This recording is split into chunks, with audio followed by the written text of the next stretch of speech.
다 같이 양옆으로 서로 인사해 보겠습니다. 하나님께서 당신을 사랑하십니다. 앞뒤로 인사해 보겠습니다. 하나님께서 당신을 사랑하십니다. 저희 집 거실에 의자가 하나 있습니다. 이렇게 화면을 보시면 나타나는데요.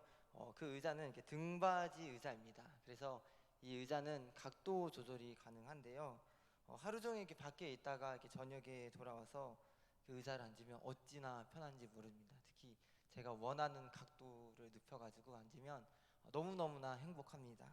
어제 명절 갔다 와서 저녁에도 앉아 있다가 깜빡 잠이 들기도 했습니다.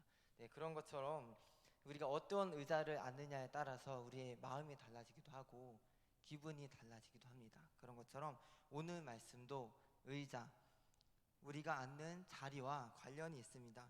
함께 내가 지금 앉아있는 자리, 의자는 무엇인지 고민하면서 오늘 말씀을 함께 묵상했으면 합니다. 오늘 본문은 우리가 익히 알고 있는 여호와께서 사무엘을 부르시는 소명장입니다. 사무엘상 3장에서 여호와께서는 잠을 자고 있던 사무엘을 4번이나 부르십니다.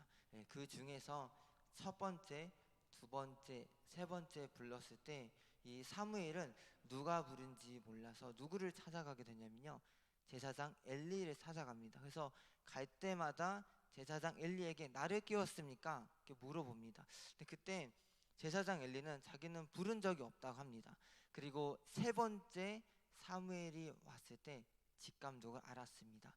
그 음성은 하나님께서 부르셨구나라는 걸 깨닫습니다. 그래서 세 번째 때 사무엘이 왔을 때 다음에 그 음성이 들리면은 대답하렴, 주의 종이 듣겠나이다라고 대답하려 합니다. 그리고 네 번째 불렀을 때 사무엘은 그의 음성에 대답합니다. 그리고 그는 사무엘은 제사장으로서 선지자로서 하나님께 부르심을 받는 것이 사무엘상 3장 오늘 말씀입니다. 그러나 오늘 말씀은 사무엘이 부르심을 받는 그 소명보다 어떻게 해서 이 장면이 등장하게 되었는지 그 배경을 집중해서 보고자 합니다. 오늘 말씀 1절에서 3절은 사무엘의 소명이 전조가 되는 배경입니다. 문학작품에서 어떤 사건이 발생하는 배경은요, 그 사건의 전개 과정과 전체적인 분위기를 암시적으로 표현합니다. 물론 성경이 문학작품이라고 단정지어서 말을 할 수 없지만 문학작품적인 기능은 갖고 있습니다. 그래서 1절에서 여호와의 말씀이 희귀하여 이상이 흔히 보이지 않았다라고 말씀하십니다. 여호와의 말씀과 이상은 선지자들이 여호와의 말씀을 전달하는 매체였습니다. 그러나 사무에서 초입이 사사기를 배경으로 두고 있습니다. 그런 관점에서 보시게 된다면은 여호와의 말씀에 불순종하였던 당시의 타락한 시대상을 사무에서 초입도 반영을 하고 있습니다. 그래서 이때 집중되는 인물이 두 사람이 있습니다. 엘리와 사무엘입니다. 사무엘상 1장에서 4장은 엘리의 지방과 사무엘의 상승과 하강의 이미지를 교차되고 있습니다. 상승과 하강의 이미지란 무엇이냐면요, 누구는 높아지고 누구는 낮아지는 과정을 보여줌으로써 두 대상의 비교를 통해 어떤 대상을 강조하는 것을 상승과 하강의 이미지라고 합니다.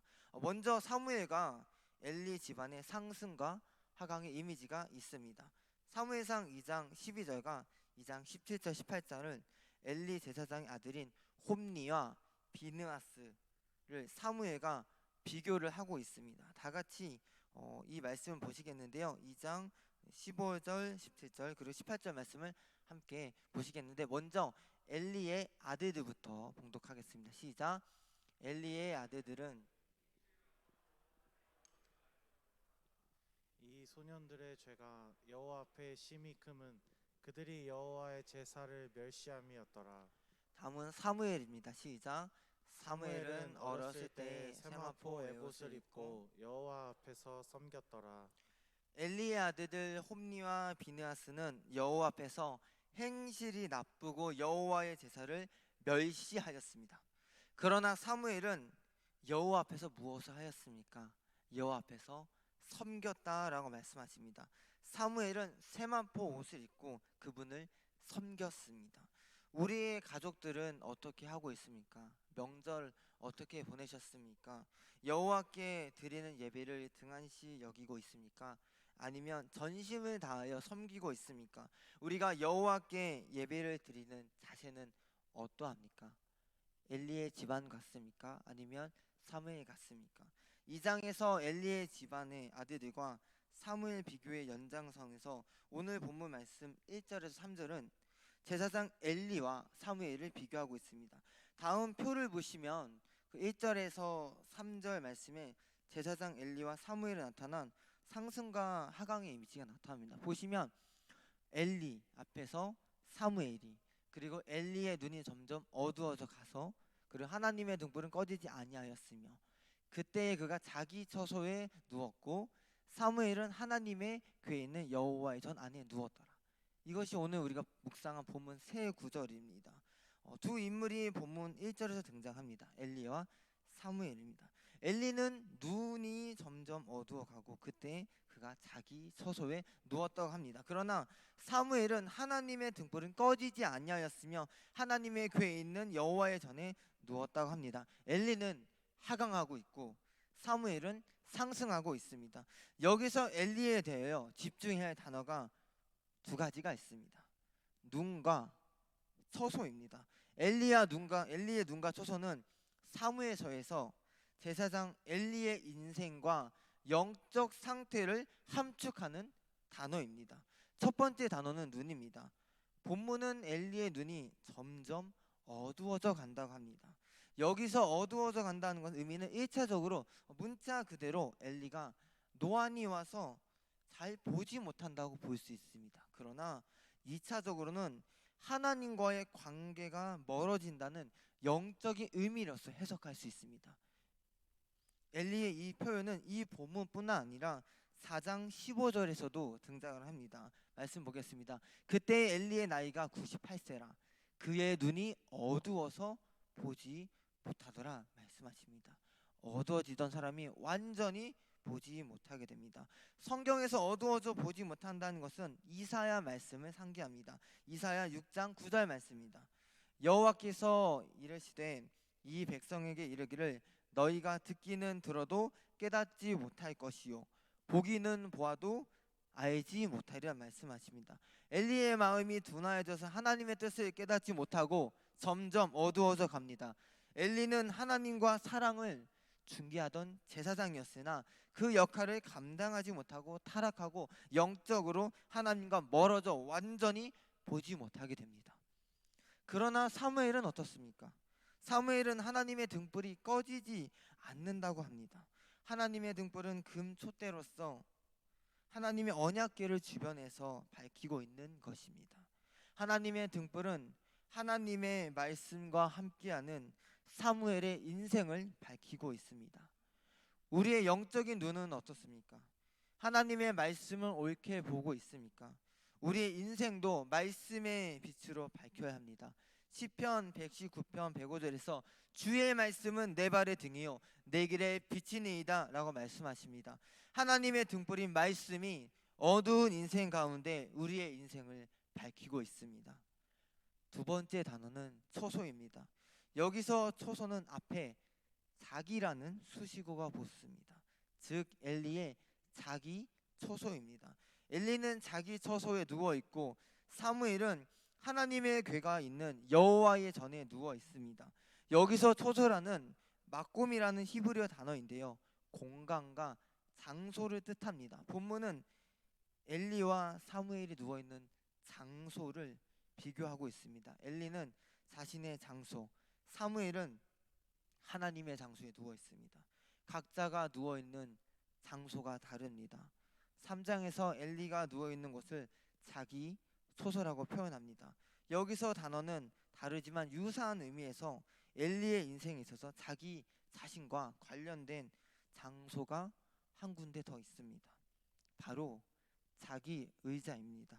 엘리는 처음 등장부터 마지막 죽기까지 자기 의자에 앉아 있었습니다. 히브리어 의자라는 단어는 키세인데요. 키세는 사무엘서에서 총 4번 사용됩니다. 이 중에서 엘리에게만 3번이 사용됩니다. 우리 다 같이 키세가 사용되는 본문 3군데를 봉독해 보겠습니다. 한번 네 시작. 그들이 먹고 마신 후에 한나가 일어나니 그때 제사장 엘리는 여호와의 전 문설주 곁 의자에 앉아 있었더라. 다음 구절 보겠습니다.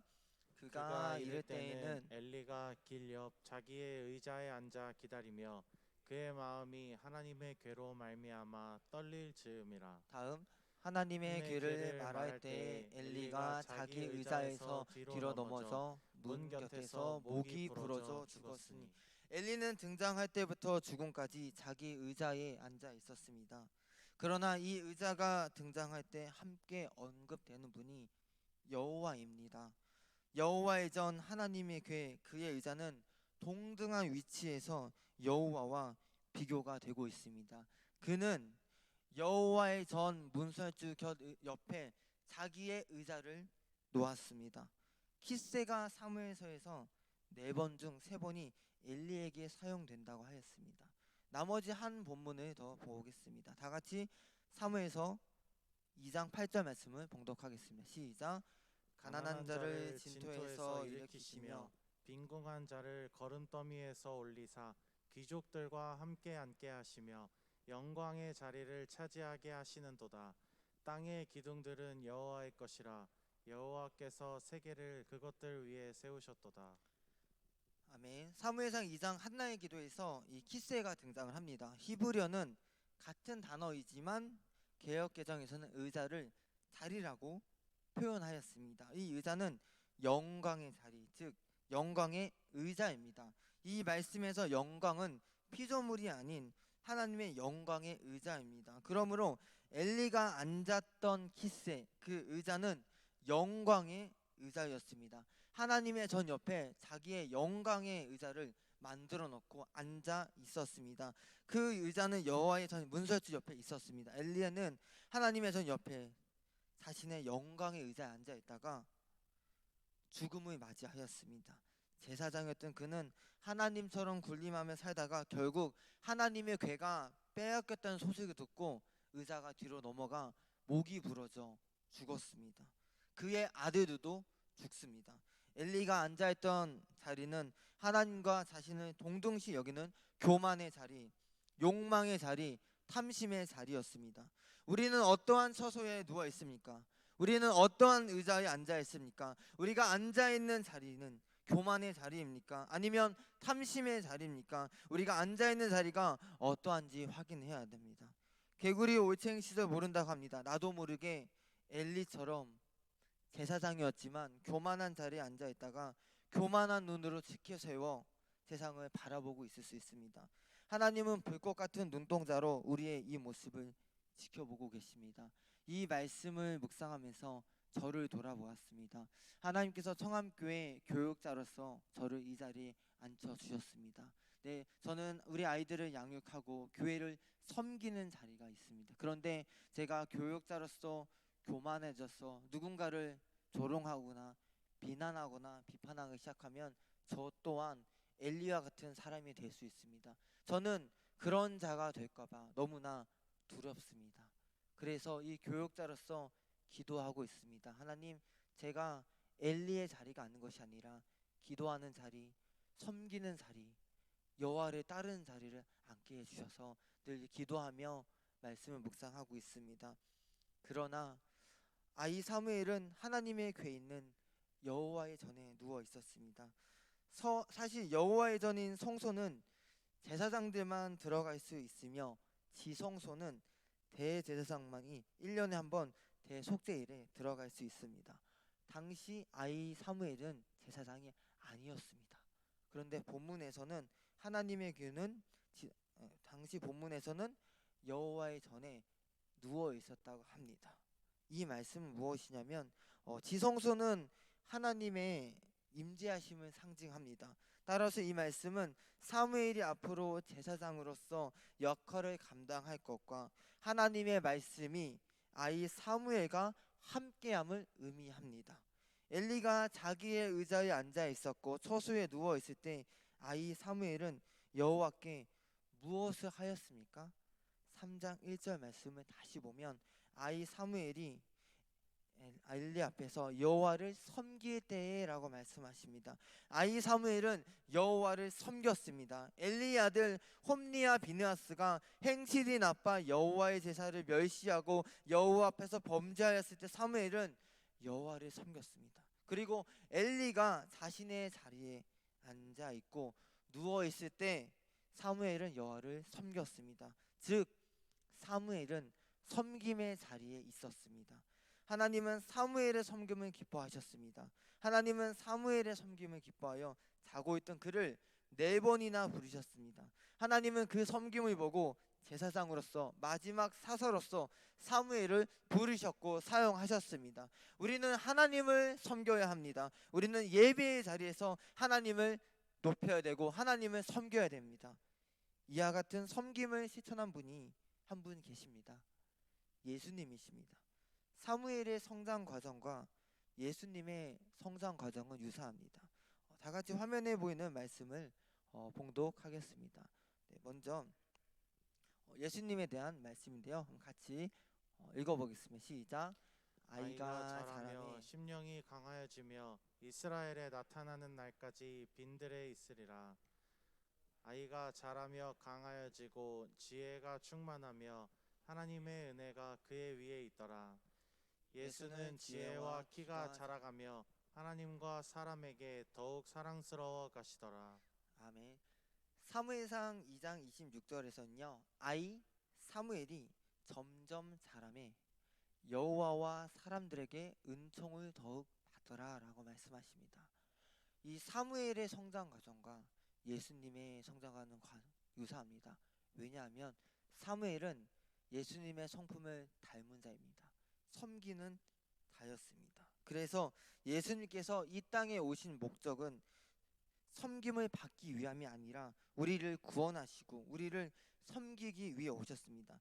마가복음 10장 45절에서 말씀에서는 다음과 같이 말씀하고 계십니다. 인자가 온 것은 섬김을 받으려 함이 아니라 도리어 섬기려 하고 자기 목숨을 많은 사람의 대속물로 주려 함이니라 말씀하십니다. 우리는 예수 그리스도의 섬김을 본받아야 합니다. 예수 그리스도께서 우리를 섬겨주시기 위해 이 땅에 오셨습니다. 인자이신 그분은 대속물로서 우리를 구원하시기 위해 이 땅에 오셨습니다. 그분은 제자들의 발을 씻겨줌으로써 섬김의 본을 보여주셨습니다. 사무엘은 여호와 하나님을 섬기며 그분의 말씀의 언약궤 옆에 있었습니다. 사무엘은 여호와 하나님을 섬기며 또 그 말씀 순종하였습니다. 우리는 그리스도를 섬기는 자가 되어야 합니다. 우리는 섬김의 본을 따라가야 됩니다. 우리는 우리가 영광의 자리에 앉는 것이 아니라 영광의 주 대신 그리스도 앞에 무릎 꿇고 그분을 섬겨야 됩니다. 영광의 자리는 왕 대신 그리스도의 자리입니다. 그것이 우리가 있을 자리입니다. 요한계시록 7장 10절에서는 다음과 같이 말씀하십니다. 구원하심이 보좌에 앉으신 우리 하나님과 어린 양이 있도다 말씀하십니다. 내가 보좌에 앉는 것이 아니라 내가 영광의 자리에 앉는 것이 아니라 우리의 구원자이신 영광이신 하나님을 섬기며 그분은 높여야 합니다. 사랑하는 성도님들, 엘리 제사장은 영적으로 눈이 멀고 자신의 처소에 누워 있고 교만하여 자신의 의자에 앉아 있다가 비참한 최후를 맞이하였습니다. 그러나 여호와를 섬기며 여호와의 말씀이 함께하였던 사무엘은 하나님께 부르심을 받고 엘리의 뒤를 이어 제사장으로서 마지막 사서로서 그 역할, 그 사명을 감당하였습니다. 물론 말년에 사무엘의 아들들도 타락하였고 여호와 앞에 범죄를 하였습니다. 그러나 그만큼 사람은 완전하지 않으며 신앙은 여호와와 나 개인적인 것을 알 수 있습니다. 우리는 영원하신 여호와 하나님을 섬기는 일을 잊어서는 안 됩니다. 만왕의 주 대신 영광의 왕이신 여호와 하나님만 섬기는 자리에 있는 우리 청암교회 성도님들 되시기를 간절히 소망합니다. 사랑과 은혜가 많으신 하나님 아버지 감사합니다. 엘리는 자기의 처소에 누워 있고 자기의 의자에 있다가 교만의 의자, 영광의 의자에 있다가 그 끝이 비참하였습니다. 그러나 아이 사무엘은 여호와를 섬기는 자리, 하나님의 말씀과 함께하였습니다. 주님, 지금 내가 어느 자리에 있습니까? 어느 의자에 앉아 있습니까? 우리가 주님만을 높이며 주의 이름을 부르시며 여호와를 섬기는 자리에 있기 원합니다. 하나님, 예수 그리스도께서 이 땅에 오신 목적은 우리를 섬기고 우리를 구원하기 위해서 오셨습니다. 우리가 그분을 왕으로 삼으며 그분의 보좌 앞에서 무릎 꿇고 기도하며 찬양 드리는 자들이 될 수 있도록 붙잡아 주시옵소서. 그리고 우리가 성령 충만한 가운데 여호와 하나님 아버지만을 부르짖으며 그 안에서 참된 복음을 맛보며 기쁨을 맛볼 수 있도록 붙잡아 주시옵소서. 감사하고 예수님의 이름으로 기도드립니다. 아멘.